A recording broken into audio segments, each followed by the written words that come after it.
The head of delegation never wants to take pictures. Never want to take pictures. How was it? Second rehearsal? Again, it was so nerve-wracking, and obviously we had a few minor changes with camera angling and what position, you know, I'm going to be falling in and what camera I'm looking into. So there were a few little things, but you know, that's all worthwhile. I think this is the only time that we, you know, get this opportunity and chance to get it right, to get comfortable, and yeah, and to feel 100%. So, you know, working with the team on ground, the production team, Paul, and the whole delegation on looking sharp. You know, and sounding sharp. So this is the only chance that we got today. So yeah, it felt really good, and of course I had butterflies. I didn't know if you just never know, but we did really great. We kind of got together and regrouped, and you know, briefed each other, and yeah, it felt really good. And you have an amazing staging, I have to say. Thank you. And can you talk a bit about the staging? What are the main ideas behind it, and what are you doing? Of course, well, the main idea was to really focus, I guess, vocally, because there's so many, you know, the song is so flowy, it has so many moments, so I guess we had to allow the song to tell the story, but also enhance it by being dramatic with, you know, some movement. So working with Marco Panzik, who's in the room, who's a choreographer in Australia, and it was just amazing to sit, you know, be with him in the studio, and I guess free flow movement, which was the idea, rather than structure, rather than too hard. And because I'm not a dancer, I'm more of a groover than anything. So it was just really important that I was able to sing more than I am dancing. But there's still a lot of movement. There is movement, and I guess that movement is energy. So I guess finding that celebration, that soaring moment where you actually, you know, the idea is to connect with the audience and connect with the people that are watching at home. So for me, it's all about affecting in my performance. And it's working. What about the dress? Like, everyone is talking about the dress. I know, I think I saw a comment online saying, oh, it's so short. It's not a bad thing. I loved working with my team, Mikey Ayubi and Angie White in Australia, and they're my team that I love to work with. They just know the condition of my body and my body shape, and so it was really important that I also feel comfortable and I could still sing and perform in this dress. So my idea of creating this dress was back at home we call it the dream time, and it's a very native culture tradition that that we do, and that we tell stories. So that's our dreaming, basically. And so this is, for me personally, this is my dreaming dress. This is my dreaming dress that tells all of my stories, my frequency, my mood, and my happiness is within this dress. So. Great. And the song is co-written with DNA Songs. Yes. Or the masterminds behind Sound of Silence and Don't Come Easy. Yes. And you co-written it yourself. Yes. And at the beginning you had a hashtag before the title. Like, hashtag We've Got Love. And then you kind of lost the hashtag. I kind of got lazy. No. But it was helpful because you would just go, hashtag We've Got Love. Yeah, well, the idea was to, I guess connect with people online, because today is such an online world. Hashtag was my only kind of way of connecting, through to all kinds of people around the world. And so We Got Love, that was my rally, my campaign, was to invite people on board and, tell, your interpretation of We Got Love, what does that mean to you? Perhaps it may be in a different language, how do you say We Got Love in your language? So there were so many different things that I wanted to connect people with through We Got Love. Yeah, using hashtag. You come from a very musical background. Like your family, your parents were very musical. Your house was described as the noisiest house on the block because there was so much music coming from there. Is this an important thing now when you remember? Yeah, as a child, in my childhood, to now when I look back, was a significant time, because that's where I really learnt the way I walk, the way I talk, the way I see things in the world, and grew more with having those things to back me. My family is everything to me. They have been there since my first audition to, you know, the first time I could even sing, and supported me through that. And I feel really blessed, you know, along the way, that I've met family along the way to help me enhance my performance and my vocal ability. We've got Gary Pinto here, I've got Sam, the lovely Sam, and Natasha Pinto. And so it's more than, you know, it's more than just singing. It's for me, it's more about creating family along the way and learning. Yeah. I can sense that Team Australia has love. You've got love. Thank you. We like to. I'd just like to ask. I'd just like to pick up on one of those things, that the idea of our staging is that Jess is a very special performer. In the last press conference that we did, someone said, if you had a superpower, what would it be? Jess's superpower is her ability to be able to connect with an audience. And the idea of the wings behind her is that there's an energy coming out from her, and that gradually she moves towards the audience, and then we see her connect.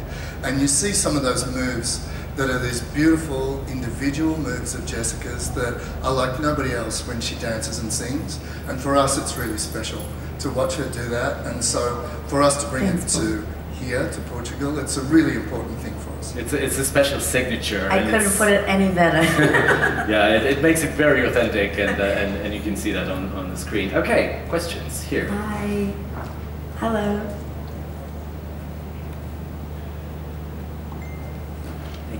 Hi Jessica. First of all, I love your song. I love your energy, like great performance. So congratulations and good luck. My question is, can you just say from? I'm over from Destination Eurovision. Yes. My question is like everyone asks the same thing every year. So if Australia win the contest, where does it will be? Ooh. Classic question. Maybe for the head of delegation. Maybe that. Is it all right if I take it to start with? Jess would like it to be in Darwin, where she comes from and where there are saltwater crocodiles, and just maybe challenge some of the European people, just to meet some of the locals. But the problem for us is that if it was in Australia, all the performers would be starting at 4 AM to make the prime time of Europe. So it's not really possible. If we were to win, I think we'd love to bring the performers to Australia for a moment, but it would have to be staged in Europe. It would have to be staged in Europe. So to that end, we've talked to different networks, and we don't exactly know which place it would be, but we're confident it will be in Europe. But maybe before the competition, we would bring people to Darwin to meet some of these furry friends and indigenous animals. You can always count on Lisbon, huh? If you want to come and do it here again, we're free. Okay, here on the first row. Hi. Good morning. Good day. Hi, good morning, Jessica. Hello. Guess what? It's Eurovision. I got up. Yes. No, it was a late night last night, but I'm so happy to be with you. Can you just say your name and where? My name is Ian, sorry, from Bank Showbiz in London. Wow. And we did catch your hashtag. My question is, you sing, you dance, you know, do movies. What's your favourite thing about this? I mean, do you think you like singing better than acting? Ooh. Oh, they're very, very different things. I guess from experience and working in the film industry in Australia, being a part of writing this show, Secret Daughter, I guess gave me that sense of a sense of kind of getting into character. So I was a completely different character to them being myself, and you know, and creating from, you know, different kinds of people to create this person. So yeah, they're very different things. I think I'd be much more comfortable with singing. I know that very, very well in detail. So I'll stick to singing for now. Yeah. Thank you for your question. Here on the first row.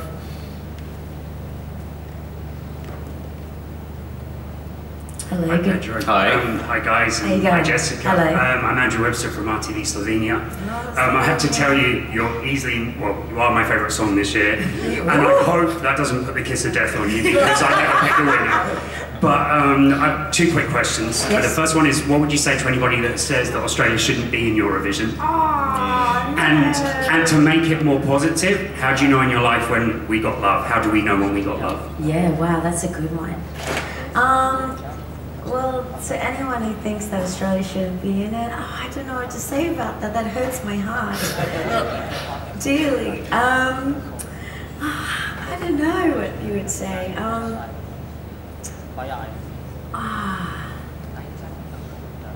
Just give us a go. Just give us a go first. No, you know what? Everybody wants Australia in Eurovision. We even had a song called Australia in our national final. Stop. In the Portuguese national final, there was a song called Australia, and it was basically like a love letter to Australia. No so that's way. how much we want Australia in. I'm gonna learn that stuff. Yeah, you should listen to it. Thank you.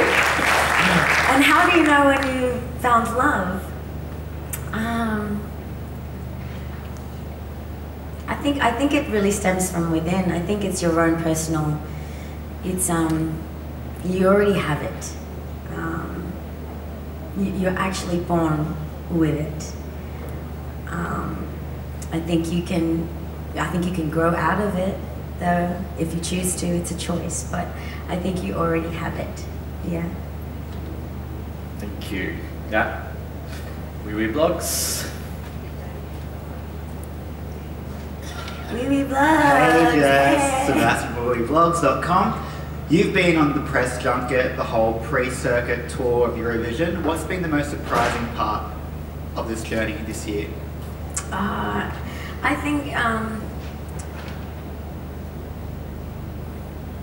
think meeting everyone from the other side of the world has been not only surprising but endearing. Like the connection has been undeniable. Like you can't. It's really affecting, and I'm using all of that power and putting it into this performance is what I'm doing. So I'm taking, all those moments that I get to talk to people, and and people that are listening to my music, or just the little stories in between. I'm taking a hold of that, and I'm putting it as part of my performance. So that's what I've been loving the most. And then did you manage to make friends among other A delegations? A lot of friends within different delegations, through to the artists, through to some of you guys I've met along the way, and that's really lighting me up. Like I feel,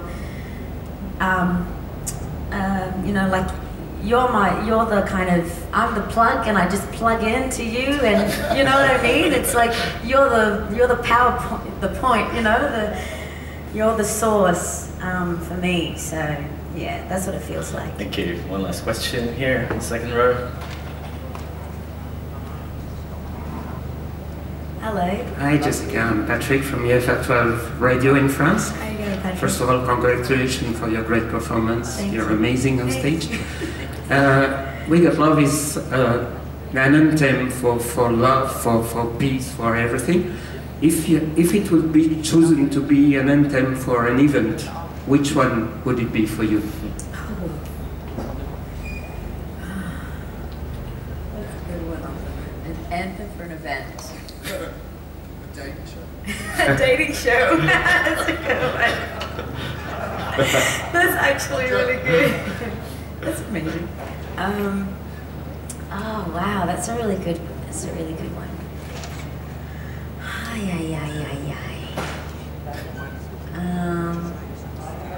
Oh, Mardi Gras!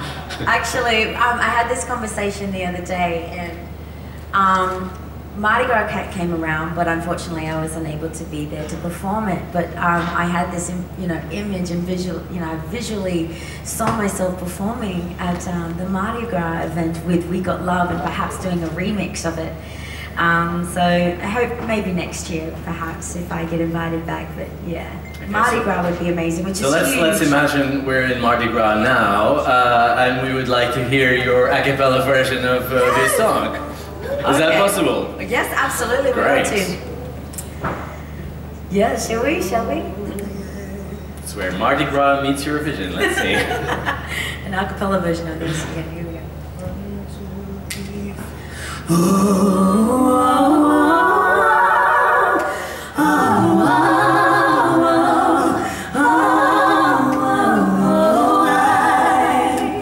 Do we always feel like we need to try?